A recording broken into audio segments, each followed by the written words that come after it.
Hello warriors, this is Miriam Asip, Commander Mimi, and today I want to give you the 3 steps to react better under any stressful situation.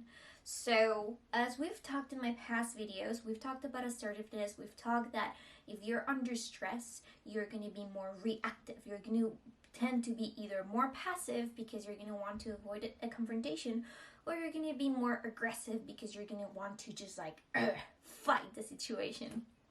Or you're going to have a mix of both and you're going to be passive aggressive, which means you're going to want to avoid the confrontation, but you're still going to want to win. So you're going to throw those daggers in there, which is not great because it's going to lead, all these reactions are going to lead to 1, you not feeling proud of yourself, and 2, because they're pretty nasty ways to act. Sometimes it ends up being pretty bad. And it's not going to build good relationships with people. Sometimes if you're too aggressive, you might get things done in the moment and they will react and they'll do what you want, but they will build resentment. So same with the passive aggressive reactions. So what do we want to do? We want to be assertive. We want to say what we want to say because it's better just to put it out there in a very clear manner. Pick your words, and so that we reach a better understanding. So that's why we want to do these 3 steps. You want to be proud of the person that is talking like, yes, I said what I wanted to say and we reached an understanding, and well, maybe they didn't understand me, they just decided to go their own way. Okay, but I did what I felt was right. Good. And that is the point of this. So if we're under stress, if we feel angry, if we feel afraid, then we're not going to be able to have this good reaction that we want. So we need to engage in these 3 steps. So what do we do to calm the stress response, that physical stress response? Well, we already talked about the lifestyle changes to be able to, be in a regular basis in a better mood.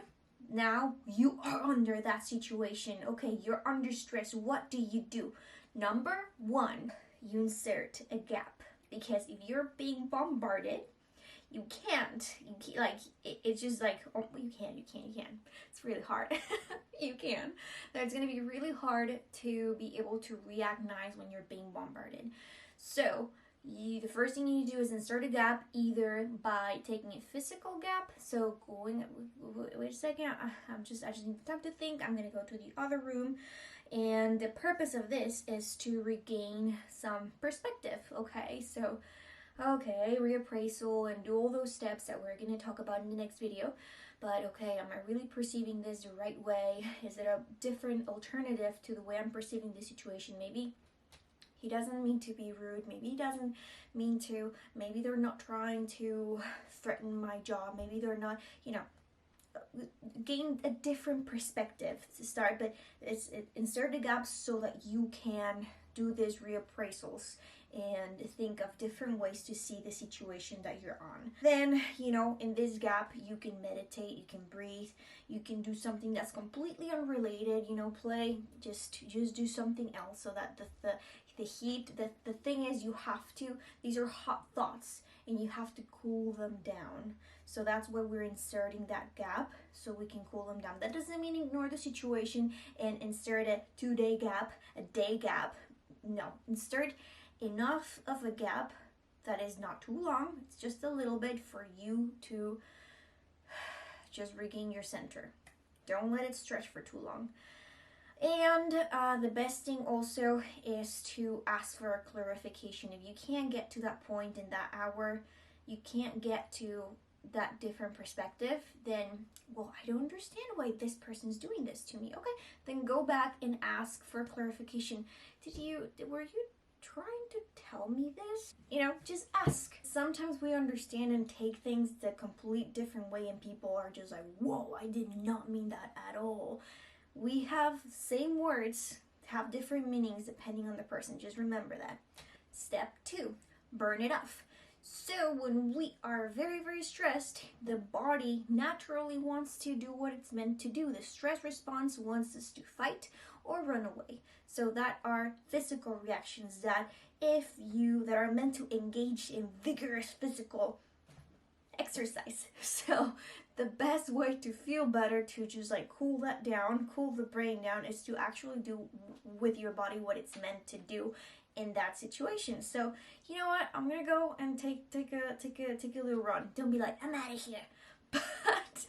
But you can definitely be loving, and you know, I need some time out. I need some time, and go for a run, go and engage in something physical. And that leads us to step 3, which is breathing. And that's why in the lifestyle changes we mentioned, you know, practice breathing, because you're going to be able to notice, okay, my breathing is not the best right now. So breathe with the diaphragm, big breaths, all out. You want to breathe with the diaphragm. One of the reasons why a lot of people start getting like a lot of tension up here is because they start using their secondary muscles for breathing. Instead of using the diaphragm, which is the primary muscle to breathe, they start using the chest and the elevator. So I don't know if you can tell, like this whole thing just makes all this overwork, all these muscles overwork, when you should be using your diaphragm. So focus on breathing with your belly and like really getting big breaths, because what you want is to get as much oxygen as you can to your brain, so you can actually think about the situation, think about different perspectives, solutions, and how can I reach a better understanding with this person. What can I change about the situation? What can I say that will make it better? And if I'm going to be able to work with this person or not. So deliberate, slow, deep breaths with your belly, not with your chest. You can, as I mentioned in my other video, you can breathe first with your belly and then fill it up with your chest. So first with the belly and then with your chest. I want to make a special video later on about different breathing techniques and breathing exercises, because that's going to be important also for managing pain. But for now, I just want you to have these 3 steps, which were inserting gap, burning it off with exercise and physical activity, and breathing. Now, if you can tell, the inserting gap, sometimes you can do that and it's great to have the exercise in between.